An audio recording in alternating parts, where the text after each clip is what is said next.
yang paling kecil kan nominalnya kredivo itu bang. Berapa itu? 16 juta. Paling kecil 16 juta di akun kamu. Oke, pertama itu kan kamu kalau diakumulasi total itu ada 180 juta. Ya, jadi ceritanya awal mulanya dulu tuh pernah pinjol juga, tapi sudah kami bayarkan gitu bang, tapi nggak tuntas. Sampai pinjam ke bank. Luar biasa bro, ibu-ibu ini galbay pinjol 180 juta di paylater dan dipinjol. Udah aman galbaynya bro sampai sekarang. Nah ini tipsnya gimana? Triknya gimana? Galbay ratusan juta tapi aman-aman saja. Lalu bagaimana ceritanya nih bro? Nah nanti teman-teman bisa mendengarkan nih bro langsung kepada narasumbernya yang menceritakan kisahnya dia sampai punya ratusan juta utang pinjol. Gak lama-lama kita akan masuk saja ke dalam pembahasannya.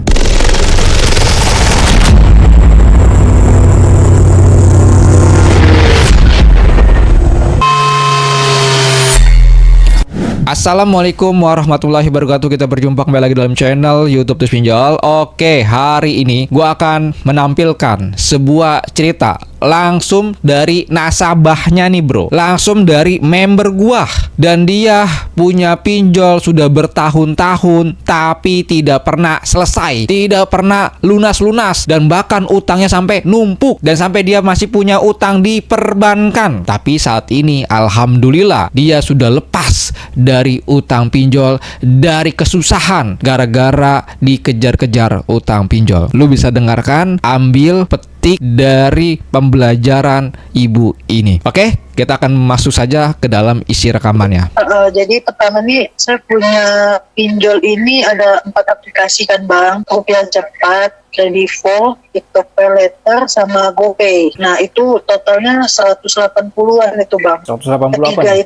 Keempat 180 juta. Oke. Ya jadi ceritanya awal mulanya dulu tuh pernah pinjol juga, tapi sudah kami bayarkan gitu bang, tapi nggak tuntas. Sampai pinjam ke bank pakai karyawannya suami kayak gitu. Jadi kayak sampai kapan gitu kan bang, ibaratnya nggak selesai gitu. Jadi pas nonton YouTube abang tuh kayaknya ya emang solusinya ya digalbay aja gitu. Oke, siap. Nah cuman jadi treatmentnya ini kan kalau masalah kayak DC datang itu ya udah resiko lah ibaratnya kayak gitu kan bang. Benar. Cuman kan kalau yang saya tanggap ini dari 4 aplikasi ini kan legal kan bang ya. Nah jadi yang ingin saya tahu dari abang ini kayak pengalaman dari sebelum-sebelumnya abang, itu untuk kayak resiko yang pasti dan nggak pastinya gitu loh bang. Terus kayak solusinya lah ibaratnya cara kita menanggapi misalnya DC-nya datang, kayak gimana responnya, mengingat kondisi saya kan di rumah itu ada tinggal bapak saya nih bang. Iya, oke. Yang saya takutkan itu bapak saya ini kan tipe orangnya yang kalau saya dapat info dari grup ini kan sudah saya pelajari, jangan dikasih ruang gitu loh untuk ngobrol ataupun apapun kayak respon di WA, telepon atau. Cuman yang saya takutkan itu kan dari bapak saya gitu kan bang, yang maksudnya tuh kayak suami saya juga apakah bakal terganggu gitu. Makanya tadi saya sempat cek jejak digital juga kan bang. Terus yang kayak misalnya di luar kondar atau perlu. Saya kan posisi sekarang saya lagi nganggur nih bang. Oke. Sebelum-sebelumnya lagi job seeker sih, lagi nyari-nyari kerja. Apa saya kerja off cari kerja dulu, saya maksudnya pindah handphonenya saya misalnya beli HP satu lagi pakai nomor baru untuk maksudnya menjaga kayak keluarga udah saya briefing dulu.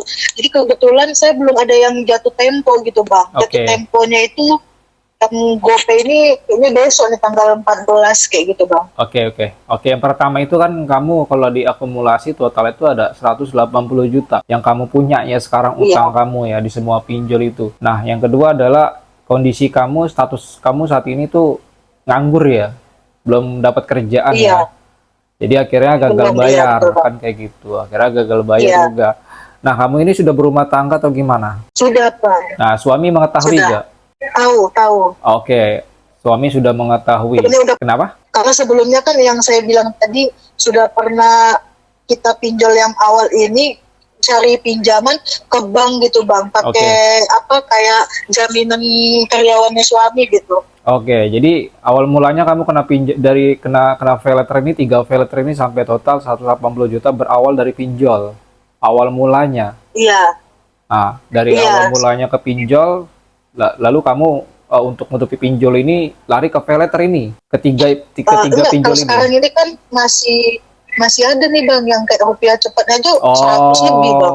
Oke. Iya. Oke, iya. Ya, jadi yang gali jadi kayak lubang tutup lubang akhirnya. Iya. Ya, yang pertama kan kamu sudah cari jalan keluar ya, solusi ya. Dengan cara kamu berusaha untuk melunasi, dengan cara kamu mau bayar, dengan cara kamu kayak lubang tutup lubang, sampai saat ini kamu nggak ketutup juga, akhirnya kejerat. Iya, betul. Iya. Itu kamu mula-mula kena pinjol tahun berapa itu? Setahun yang lalu lah bang. Tahun yang lalu ya. Oke, sekarang ini rencana kamu gimana? Mau dibayar lunaskan atau mau gimana sih? Kalau yang awalnya nih bang ya, sebelum saya masuk grup ya bang ya. Oke. Kalau yang saya ini tuh awalnya sih pengennya itu kayak yang paling kecil kan nominalnya kreditnya itu bang. Berapa itu? 16 juta. Paling kecil 16 juta di akun kamu? Iya. Buset. Jadi rencananya itu yang 16 juta ini pengennya tuh dibayarkan, tapi nunggu ada nego gaji pokok gitu bang. Gaji kamu berapa kalau saya boleh tahu? Gaji pokok, bukan gaji pokok, maksudnya apa? Pokok ini ya? Oh, pembayaran apa pokok. Sih, pembayaran pokok. Gaji kan saya nggak kerja. Oh iya. Rencananya itu. Tapi kan maksudnya nunggu galbay dulu kan bang, karena memang nggak bakal bisa dibayar udah sebanyak ini gitu. Yang sebelumnya aja utangnya juga masih berjalan gitu. Oke, saya ngerti kondisinya. Awal mulanya kena ini kan masalahnya, awalnya sebelumnya tuh saya kerja. Jadi dari situ udah biasa megang uang kan bang mungkin. Jadi setelah saya berhenti kerja itu vakum, jadi kayak kolaps gitu kan bang, tiba-tiba nggak megang uang nih. Terus kayak pendapatan suami juga tiba-tiba menurun nih, ibaratnya lagi ada ujiannya lah. Iya, saya ngerti. Butuh, ya jadi kayak biasanya misalnya income-nya bisa dapatnya misalnya 20, tiba-tiba cuma dapat 5. Jadinya kan kayak kaget gitu, jadi butuh pinjaman itu. Jadi ya mau kayak mana lagi gitu, makanya kami udah bingung juga. Iya, ya namanya manusia kan kadang di atas, kadang juga kan di bawah kan gitu ya. Nah, saat ini kan kamu sudah telat bayar atau masih menunggu jatuh tempo nih atau gimana nih status tunggakan pinjaman kamu? Masih tunggu jatuh tempo sih bang. Kalau yang di GoPay itu tanggal belum telat. Makanya saya pengen konsultasi dulu gitu kan bang. Oke, nanti saya kasih tahu cara untuk apa aja yang harus kamu lakukan, tips-tipsnya tuh bagaimana. Oke, teman-teman tadi sudah mendengarkan cerita langsung kepada narasumbernya nih bro. Banyak sekali yang mereka ceritakan nih bro. Tapi ada beberapa poin yang gue potong-potong karena yang nggak penting juga gitu. Nah, jadi begini, kesimpulan dari cerita ini adalah satu, dia ini punya utang pinjol ya karena kepepet kebutuhan. Bukan gaya gengsi sih bro, tapi karena kebutuhan aja. Dan juga kan pinjol itu instan ya, cuman KTP, upload data, tiba-tiba masuk ke rekening, nggak ribet gitu loh. Nah itu sebuah jebakan juga. Nah yang kedua di sini adalah dia ini kenapa sih bisa banyak punya aplikasinya? Kenapa sih dia sampai punya banyak tagihannya, ratusan juta gitu? Kenapa? Karena dia merawat.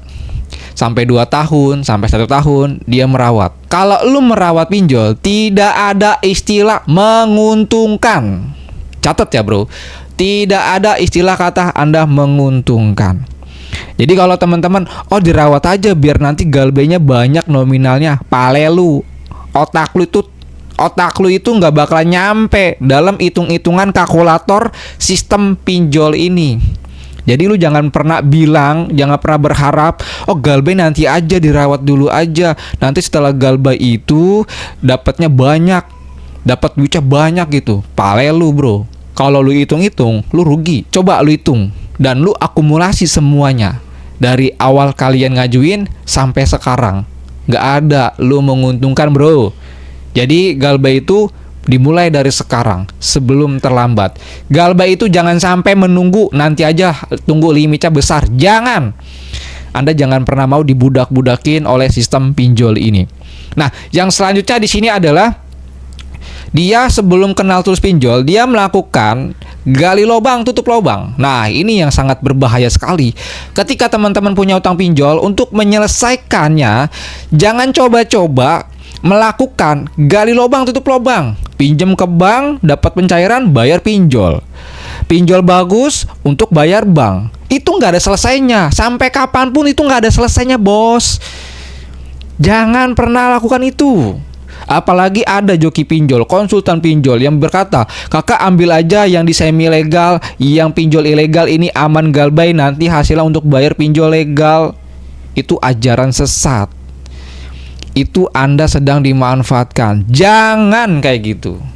Jadi teman-teman coba dah, Anda saat ini Anda hitung dan Anda akumulasikan seluruh aplikasi yang Anda punya.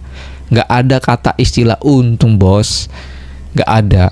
Nah, itu adalah sebuah pembelajaran yang kita ambil adalah satu, kita jangan sampai kena kemakan dengan iklan-iklan pinjol. Yang kedua adalah jangan sampai memaksakan diri untuk melakukan pembayaran atau pelunasan. Yang ketiga, jangan sampai menyelesaikannya dengan cara-cara yang tidak sehat. Yang keempat ini adalah jangan sampai memiliki rasa ketakutan yang berlebihan, seperti desain nanti datang, seperti ini, seperti itu. Jangan. Yang kelima yang di sini adalah yang terpenting adalah teman-teman harus paham aturan, regulasi pinjaman online legal OJK dalam penagihan sistem pinjolnya itu seperti apa. Dan juga teman-teman juga harus tahu dampak resikonya ketika teman-teman memiliki gagal bayar, telat bayar.